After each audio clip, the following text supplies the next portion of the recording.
Yeah. Hey guys, welcome back to my YouTube channel. Thank you so much for tuning in. Thank you so much for liking, commenting, and subscribing.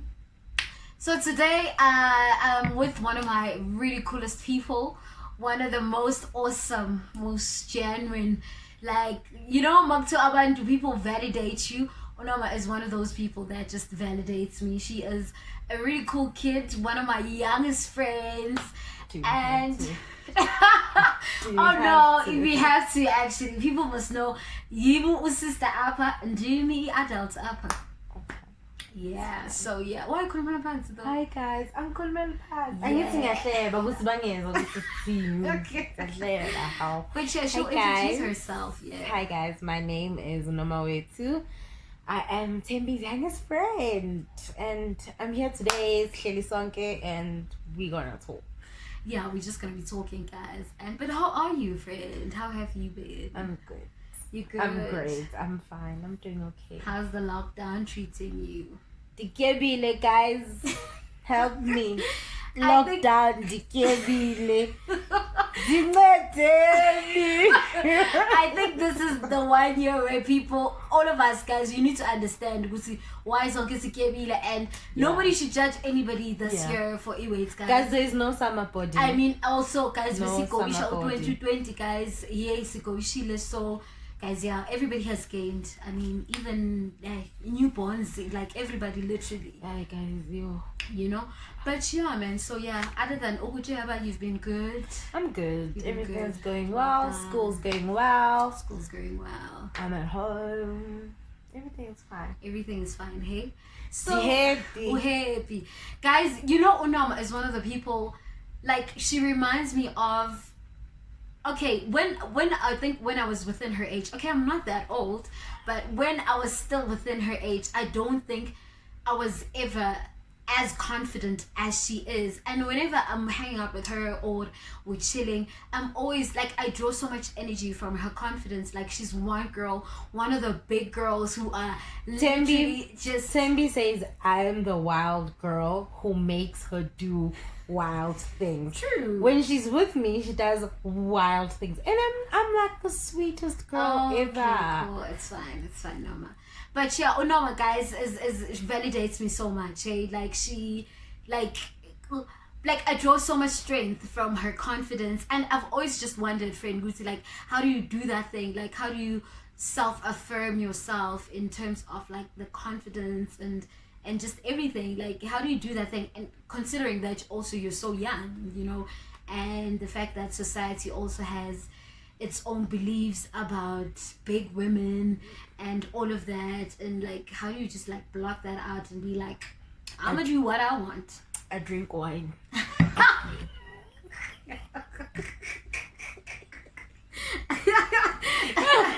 Because wine makes all things good, right? Exactly. Makes everything okay. Like, wine just makes everything besides okay. Besides the wine, I've never struggled with weight, Nane. Yeah. I've always been big, and it's always been that. Yeah. This is me. And growing up, I just had that zeal, that fire to always prove people wrong. Yeah. Especially as bancinci, and we're playing estrato, and we're playing umgusha, and they be like, are you skipping. Yes. No, I used to get that as well. And I would tell myself, I am gonna show y'all. Yeah. So that's one of the things that drove me, or still drives me. Because I can be big and still do a lot exactly. of things. Honey, don't underestimate me. Just because I'm fat, it doesn't mean I can't do things. Yeah. You know? And things comes to mind. Like, a lot of things come to mind when you say things. Exactly. And I want to explain, because I think I know where you are. I want to explain. Okay. I only struggled with being comfortable. I'm not going to say with confidence, but being comfortable when I started being sexually active. Okay. I was like, oh no, I'm too fat, my thighs are too dark, you know, I have inner thighs. So I'm like, oh my gosh. Yeah. But then, you know what? We are here for one thing. And you know what? I read this other thread the other day on Twitter where this lady asked men that something about what ladies should always be cognizant of when men ask them out. Okay. No, I can't remember what the thread was about, but basically it was guys telling ladies the things that they shouldn't be insecure about. And one guy said that you guys should never be insecure about your bodies, because Mondays are going to share. Like, I saw everything. Yeah. Like, I saw. I if you got that flat ass, I saw it. If you got that big booty, I saw it. I prefer being asked out face to face than online. Okay. Because then I'm like, your expectations, might not be met. Because online, people, not even if you instigated or whatever, but people have expectations, when you're talking to someone like, because you're like, oh, I didn't think you were this short. That was an expectation. So I prefer it's okay, who's doing, and ask me out. But pictures also do mention, like, but not all the time. There are pictures where we look thin, honey. You're like, true. I'm so thin. Also, we know how to choose these angles. Exactly. So yeah. So for you, that makes you comfortable. That rather you know. But don't you think that umuntu angathanda nje generally from just you guys vibing online over the phone? Yeah, we vibe. It's possible. I've experienced. You've experienced. Yes, it, yeah. It's possible. It's just not one of my preferences. Yeah. So don't prefer it. So you've never had any issues with people being like saying condescending things regarding your weight, things that you had to block out, or things that you had to like ignore, because of course society has a lot of opinions about big women, but in terms of maybe within your immediate family, you've never had anybody like make you feel that, sometimes we're like, yo, okay, Bile. I know. So sometimes you like you said that you had this silk for yourself, because now I don't think I've had insecurity issues regarding my weight. I just had that thing of just I want to lose it because I felt I don't want to be limited if I want to do certain things. So when I lost the weight, it was solely for me and not what everybody else was saying, So, and you mentioned that you've always had the zeal. So with the zeal and trying to block out what everybody is saying, because that also, you can have the zeal, but everybody else can try to change your mind, my brother is even now, he calls me Stool. Okay. And I love that, because he took the name. I still love that too when people call me that. And he, like, he made it warm. He made it comfortable for me. I'm okay with it, because he's literally the only one who calls me Stula, and I know it's not from a place of demeaning, or whatever the case is, but it's in a space. It's our thing. Yeah, so at home, Nandindwebi Tembi. So what's this Nandindwebi? Undweba is okay. Dila, So endlini, that's the thing. No, not like that. But you'd find for an example. Okay. Should come and say, hey, why you not it's your pillow line swan song. Like I always have an answer for everything. But sometimes I do it to my mom. But mama, yo, big alarm. Don't you wish you had this?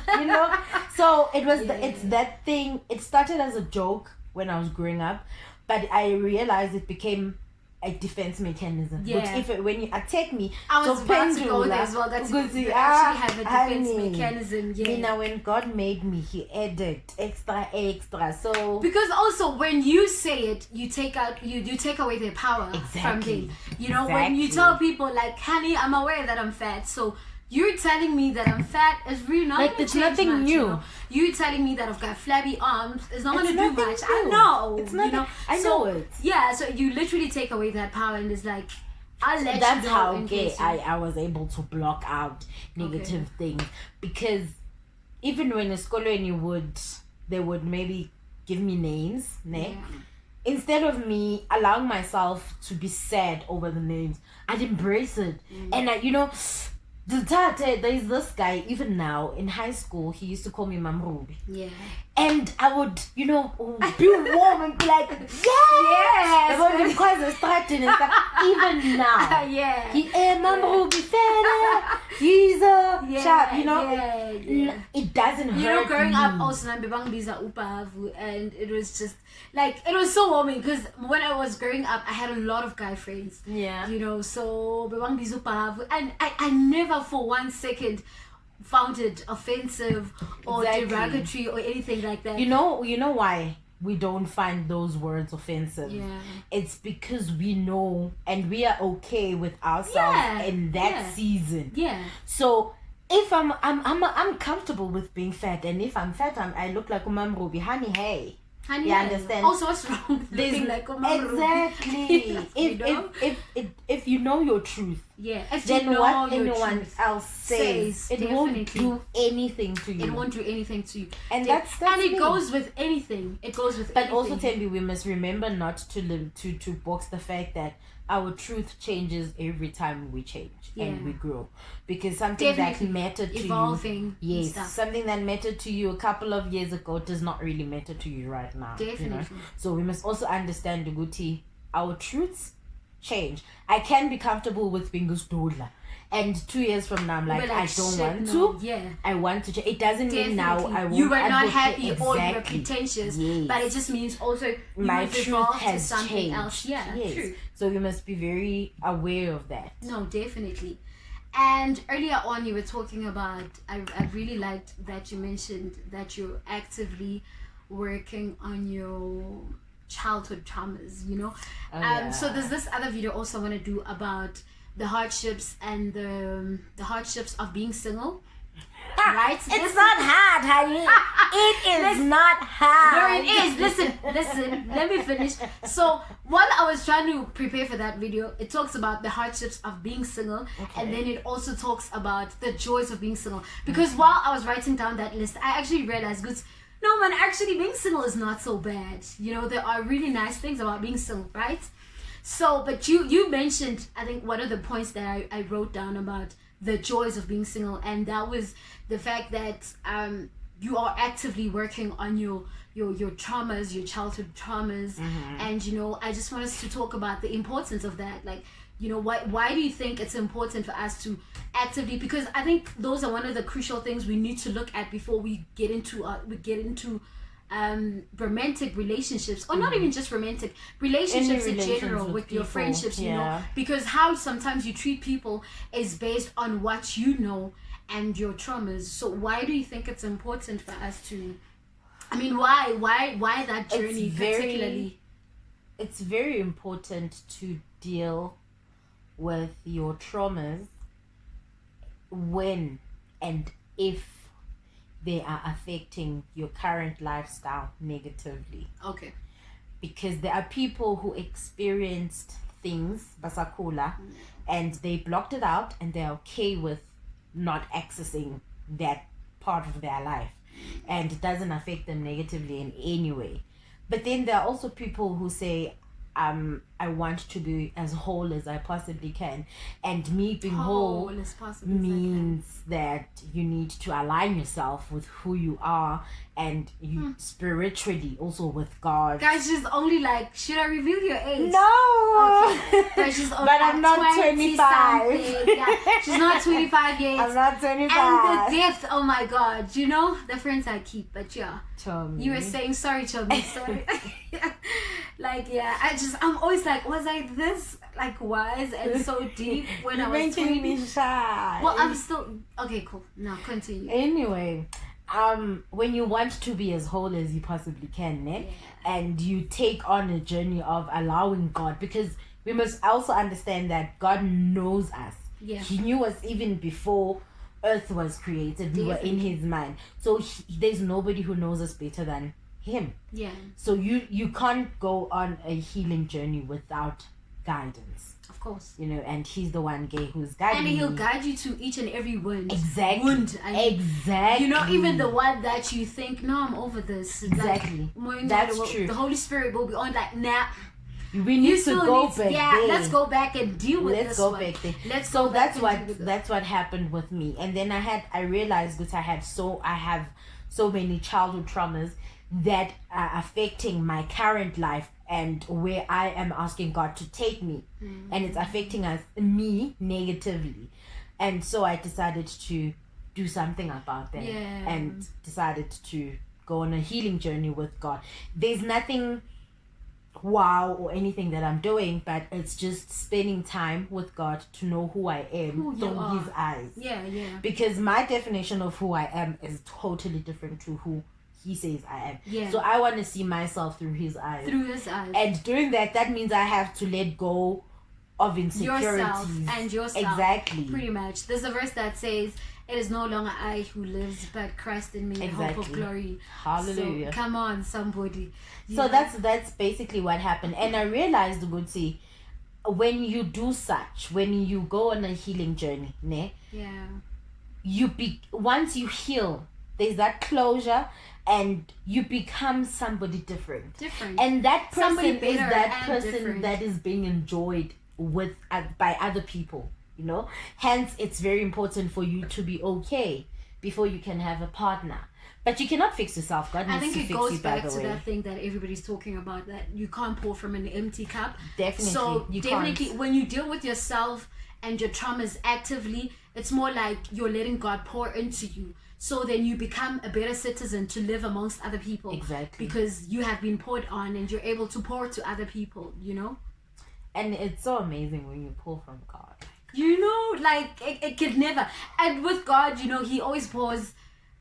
He pours more than you are expecting. Exactly. He pours relevant things. So there's nothing that God can ever you don't think that thing could have been relevant when you were focusing on something else. There is literally nothing that God can pour that cannot be useful to yourself and to other people. Exactly. So yeah, man. So yeah, okay. So emotional journey and the importance. I think it's very imperative for us to be in that space, and I'm so proud of you because you're in this space while you're very young. There are a lot of adults in terms of I always say that a self-solitude space, life will always push you to it. Like noma ungabaleka kanjani, there will come a time in your life where you have to be alone, deal with yourself, and a lot of people are failing to just deal with themselves, actively work on their traumas. And unfortunately, if you don't want to take time, God, time in life will make you exactly. That's what I'm saying. That life will always push you to it because, guys, you can't run away from yourself. You can't. You need yourself anyway. You need yourself, and you are more important first than anybody else. So at the end of the day, you cannot run away from being alone. Yeah, that is just true. But what matters is what you do when you're alone. Because you can be alone and come back and still be the same person. True. My friend Umbali likes to say, Nguti, sometimes we tend to blame other people. Uguti, I can't be this person because I have such friends and such friends. But she likes to say you can be a self-destruction while you are within yourself, within your own person, within your own space. Because if I was disciplining yourself and you don't actively take charge, then you can't keep on blaming people, Yeah. You're tired now, so good. I'm not tired. Okay, cool. I think last one and then we wrap it up. How's dating as a big girl? In terms of